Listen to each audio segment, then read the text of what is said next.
এত সুস্বাদু যে আগে কোনোদিন খেয়ে দেখেননি। তো একবার এই গরমে ঠান্ডা ঠান্ডা এই রেসিপিটা খেয়ে দেখবেন, স্বাদ কিন্তু সারা জীবনে ভুলতে পারবেন না। তো অসম্ভব সুন্দর হয়েছে আজকের এই পাউরুটি আর আমের ডেজার্টটা, কতটা লোভনীয় হয়েছে দেখুন বন্ধুরা। তো দেখলেই কিন্তু মুখে জল চলে আসবে। নমস্কার বন্ধুরা, রূপার রন্ধনশালায় আপনাদের সকলকে অনেক অনেক স্বাগত জানাই। তো চলে এসেছি প্রতিদিনের মতো আবার একটা দারুণ রেসিপি নিয়ে। তো বন্ধুরা আজকে আমি পাকা আম দিয়ে তো পাকা আমের একটা দারুণ সাথে রেসিপি শেয়ার করব। আর এই রেসিপিটা গরমে তো খাবেন বন্ধুরা, মানে ঠান্ডা ঠান্ডা এই রেসিপিটা খেতে এত ভালো লাগবে। তো মনে হবে যেন প্রত্যেক দিনই এই রেসিপিটা তৈরি করে খায়। আর এই রেসিপিটা বানানো খুবই সহজ। তো বন্ধুরা আপনারা সঙ্গে থাকুন আর প্রথম থেকে শেষ পর্যন্ত পুরো রেসিপিটা দেখতে থাকুন। আশা করি আজকের রেসিপিটা আপনাদের অনেক অনেক ভালো লাগবে। তো আজকের রেসিপিটা ভালো লাগলে চ্যানেলটা সাবস্ক্রাইব করে রাখবেন, আর যারা ফেসবুক থেকে দেখছেন তো পেজটা ফলো করে পাশে থাকবেন। আজকের রেসিপির জন্য এখানে আমি দুটো পাকা আম নিয়ে নিয়েছি। তো দুটো আম এখন আমি ভালো করে ছাড়িয়ে আর কেটে নেব।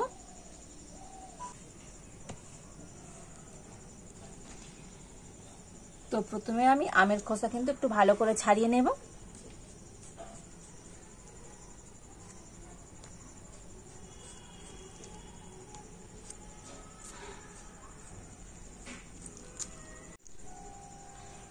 তো দেখুন আমের খোসা কিন্তু ভালো করে ছাড়িয়ে নিয়েছি। আর এবার আমি আমটাকে এইভাবে কেটে নেব।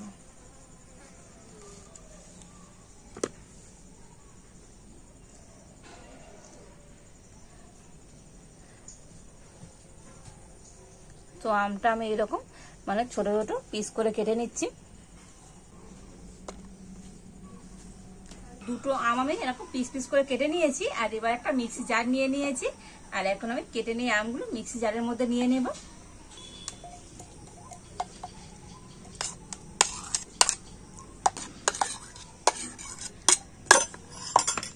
আর এবার আমি আমগুলো মিক্সিতে কিন্তু একটু ভালো করে পেস্ট করে নিয়ে আসবো। তো দেখুন আমটা কিন্তু খুব ভালো করে আমি মিক্সিতে পেস্ট করে নিয়ে চলে এসেছি। তবে একেবারে কিন্তু করে একদম পেস্ট করে নিতে হবে। দেখুন একটু যেন গোটা গোটা ভাব না থাকে, একেবারে পেস্ট করে নিয়েছি। আর এবারে এখন আমি উনুনটা জ্বেলে দেব।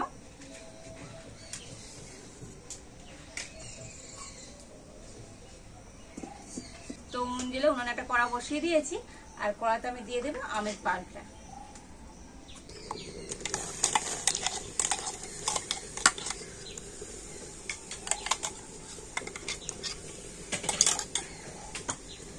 আর ওই আমের পাল্পের মধ্যে দিয়ে দেবো চিনি। তো এখানে আমি গুঁড়ো চিনি হাফ বাটি নিয়েছি, দিয়ে দিচ্ছি।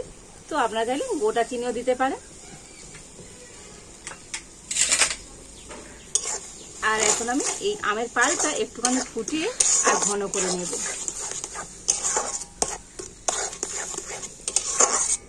তো আমের পাল্পটা তো বেশি ফোটাবার দরকার নেই, 3-4 মিনিট ফুটিয়ে নিলেই হবে। তো আমি মোটামুটি 4 মিনিটের মতো আমের পাল্পটা ফুটিয়ে নিয়েছি। আর দেখবেন এইরকম একটু ঘন হয়ে যাবে। তো দেখুন আমের পাল্পটা কতটা ঘন হয়ে গিয়েছে দেখুন। আর কালারও কিন্তু আগের থেকে চেঞ্জ হয়ে গিয়েছে। তো এইভাবে করে কিন্তু আমের পাল্পটা ফুটিয়ে নিতে হবে। আর এখন আমি এটাকে নামিয়ে নেব।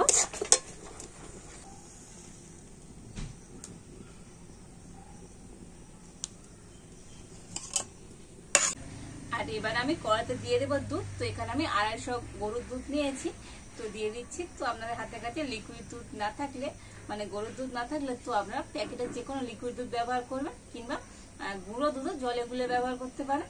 আর এই দুধটা এখন আমি কড়াতে দিয়ে দেবো। আর ওই দুধের মধ্যে আমি দিয়ে দেবো চিনি। তো চিনিটা গুঁড়ো করা ছিলই বলে আমি গুঁড়ো চিনি দিয়ে দিচ্ছি। তো এখানে আমি 2 চামচ গুঁড়ো চিনি দিয়ে দিলাম। আর এদিকে আমি অল্প একটু দুধ আগে থেকেই বাটিতে তুলে রেখেছিলাম, মানে কড়াই দেবার আগে আমি তুলে রেখে দিয়েছিলাম। আর এখন এই দুধের মধ্যে আমি দিয়ে দেবো কাস্টার্ড পাউডার।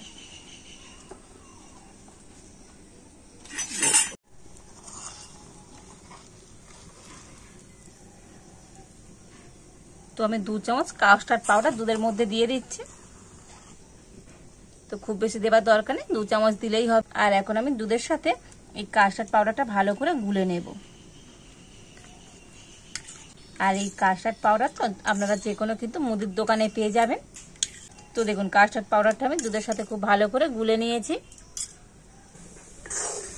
আর এদিকে আমি দুধটাকে কিন্তু একটু খুব ভালো করে ফুটিয়ে নিয়েছি, মানে ফুটিয়ে একটু ঘন করে নিয়েছি।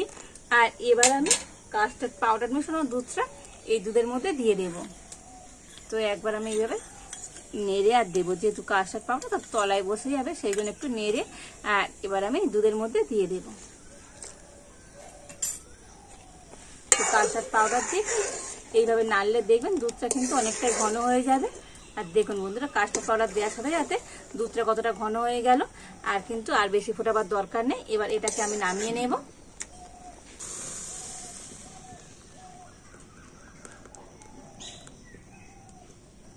আর এবার এখানে আমি কয়েকটা মানে স্লাইস করা পাউরুটি নিয়ে নিয়েছি, আর এই পাউরুটিগুলো এখন আমি কেটে নেব। তো এই রুটির না এই চার সাইডে যে লাল অংশটা আছে, তো এটা আমি কেটে বাদ দিয়ে দেব।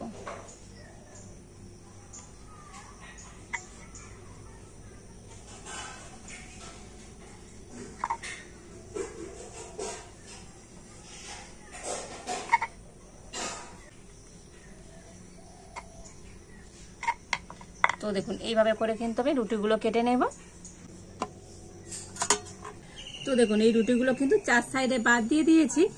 আর এবার আমি এই রুটিগুলোকে এইভাবে দুটো ভাগে ভাগ করে নেব।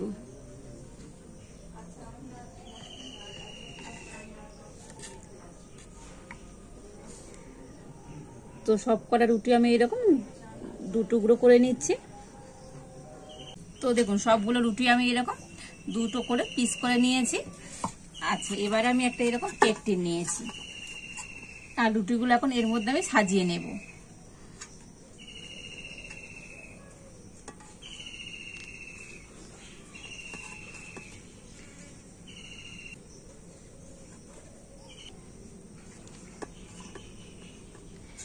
তো দেখুন রুটিগুলোকে আমি এইভাবে একটু সাজিয়ে নিয়েছি। আর এবার দেখুন দুধের সাথে যে কাস্টার্ড পাউডারটা আমি রেডি করে রেখেছিলাম, সেই কাস্টার্ড পাউডারটা রুটির উপর দিয়ে দেব। তবে এই মিশ্রণটা কিন্তু একেবারে ঠান্ডা হয়ে যায়নি, গরম আছে, মানে উষ্ণ গরম আছে। এই উষ্ণ গরম অবস্থায় কিন্তু এই রুটির উপর দিয়ে দিতে হবে।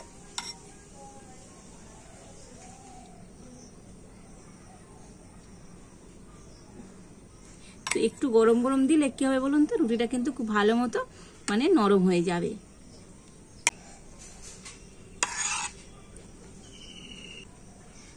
তো দেখুন কাস্টার্ড পাউডারটা না রুটির উপরে এইভাবে করে আমি দিয়ে দিয়েছি। আর এবার হচ্ছে আমের পাল্পটা আমি ফুটিয়ে রেখেছিলাম, তো এই কাস্টার্ড পাউডারের উপরে দিয়ে দেব।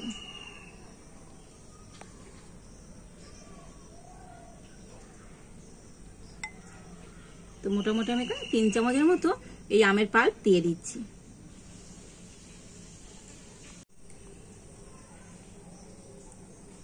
তো চামচ দিয়ে একটু এইভাবে আমি চারিধারে ছড়িয়ে দেব।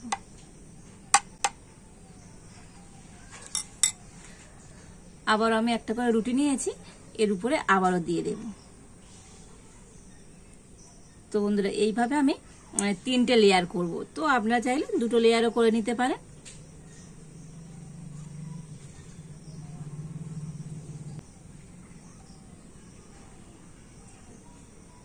আবার আমি একইভাবে কাস্টার্ড পাউডার দিয়ে দিচ্ছি।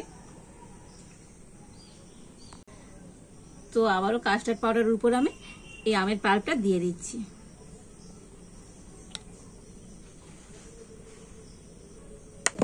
তো দেখুন আমের পাল্পটা আবার উপর দিয়ে দিয়েছি। আবার আমি একটা রুটি একইভাবে উপর থেকে দিয়ে দেব, মানে এখানে আমি মোট 3টে লেয়ার করে নিলাম। দেখুন আর এই সাইড একটু ফাঁকা ছিল, রুটিগুলো আমি একটু সরু সরু করে কেটে আর দিয়ে দিয়েছি। তো হাত দিয়ে একটু এরকম একটুখানি চেপে দেবো, খুব বেশি চাপার দরকার নেই, একটু হালকা হাতে এরকম আলতো করে চেপে দিতে হবে। আর এবারে আবার উপর থেকে কাস্টার্ড পাউডারের মিশ্রণটা দিয়ে দেব। তো বন্ধুরা বাকি কাস্টার্ড পাউডার পুরোটাই কিন্তু আমি এর উপরে দিয়ে আর একটু চামচ দিয়ে উপরটা এরকম একটু সমান করে দেব। তো একটা চামচের পিছন দিয়ে আর এইভাবে আমি সমান করে দিচ্ছি। তো দেখুন চামচের পিছন দিয়ে এইভাবে সমান করে দিয়েছি, আর একটু এরকম ট্যাপ ট্যাপ করে নেব, নিলে না এটা খুব সুন্দরভাবে কিন্তু মানে সেট হয়ে যাবে। তো বন্ধুরা আজকে তো আমি পাকা আম দিয়ে আর পাউরুটি দিয়ে পাকা আমের ডেজার্ট বানাচ্ছি। আর ডেজার্ট বন্ধুরা একটু ঠান্ডা ঠান্ডা খেতে বেশি ভালো লাগে, তো সেই জন্য এটাকে আমি এখন আধ ঘন্টার জন্য ফ্রিজে রেখে দেবো। আর আধ ঘন্টা পর বার করে একটু সাজিয়ে নেব। তো মোটামুটি 30 মিনিট এখন আমি এটা ফ্রিজে রেখে দিচ্ছি। তো দেখুন এই ডেজার্টটা আমি ফ্রিজে থেকে বার করে নিয়ে চলে এসেছি। তো 30 মিনিটের মতো ফ্রিজে রেখেছিলাম। আর উপরটা কিন্তু একটু ভালো মতো সেট হয়ে গিয়েছে আর একটু ঠান্ডাও হয়ে গিয়েছে। আর এবার আমি এইরকম একটা পাইপিং ব্যাগ নিয়ে নিয়েছি। আর যে আমের হচ্ছে পাল্পটাই ফুটিয়ে রেখেছিলাম, তো সেই আমের পাল্প আমি একটু রেখে দিয়েছিলাম। আর সেই আমের পাল্পটা এখন আমি পাইপিং ব্যাগের মধ্যে ভরে নেব।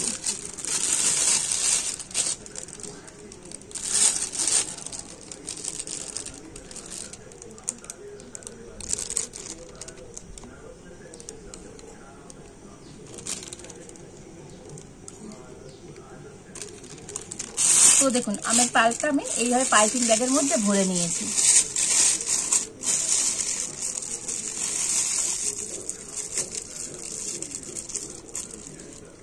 আর এবার আমি এর মুখটা একদম সরু করে কেটে দেব। একদম সরু করে আমি একটুখানি কেটে দিচ্ছি।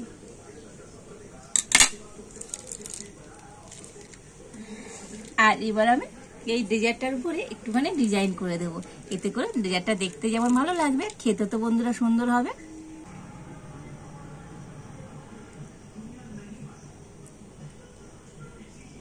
তো দেখুন এইভাবে একটু সরু সরু করে আর করে নেব।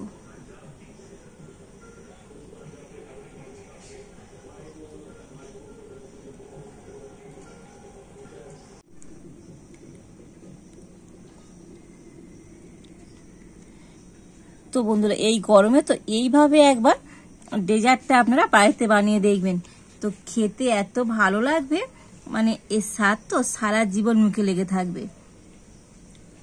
আর এটা দেখতে যেমন সুন্দর হবে, খেতেও তো বন্ধুরা আরো বেশি সুন্দর।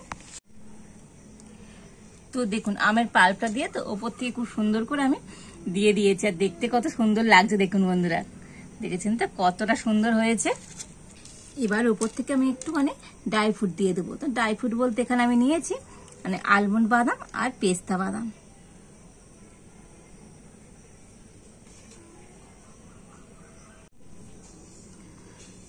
তো বন্ধুরা এইভাবে একটু ড্রাই ফ্রুট সাজিয়ে দিলে তো এই ডেজার্টটা দেখতে কিন্তু অসাধারণ লাগবে, অপূর্ব সুন্দর তো দেখতে লাগছে। আর দেখতে শুধু নয় বন্ধুরা, খেতেও কিন্তু অসাধারণ সুন্দর এই ডেজার্টটা। আর ড্রাই ফ্রুট দিয়ে সাজিয়ে নিতে আর কতটা সুন্দর দেখতে লাগছে দেখুন বন্ধুরা, ডেজার্টটা অসম্ভব সুন্দর লাগছে কিন্তু দেখতে। আর শুধু দেখায় না, খেতেও বন্ধুরা অসম্ভব সুন্দর লাগে। আর এবার আমি একটা ছুরি দিয়ে আপনাদেরকে কেটে দেখিয়ে দিচ্ছি এটা কতটা সুন্দর হয়েছে।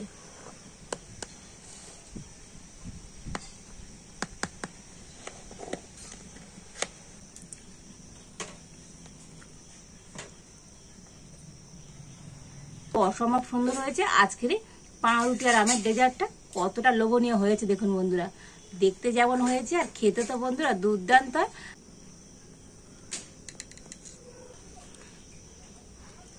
আর দেখুন বন্ধুরা কতটা লোভনীয় হয়েছে আজকের এই ডেজার্টটা, অসম্ভব সুন্দর হয়েছে। তো দেখলেই কিন্তু মুখে জল চলে আসবে, কতটা লোভনীয় হয়েছে বন্ধুরা দেখুন, অসম্ভব সুন্দর হয়েছে কিন্তু আজকের এই পাকা আমের ডেজার্টটা। তো বন্ধুরা গরমে মন প্রাণ ঠান্ডা করতে এই ডেজার্টটা একবার বাড়িতে বানিয়ে দেখবেন। এই ঠান্ডা ঠান্ডা ডেজার্ট তো মানে একবার খেলে তো স্বাদ কিন্তু সারা জীবন আপনাদের মুখে লেগে থাকবে। আর একবার বানিয়ে খেলে না মনে হবে বারবার যেন বানিয়ে খায়। তো বন্ধুরা আজকের এই ডেজার্টের রেসিপিটা কেমন লাগলো আপনাদের অবশ্যই কমেন্ট করে জানাবেন। ভালো লাগলে লাইক শেয়ার সাবস্ক্রাইব করবেন। আজ এই পর্যন্ত, আপনারা ভালো থাকুন, সুস্থ থাকুন, দেখা হচ্ছে নতুন কোন একটা রেসিপি নিয়ে।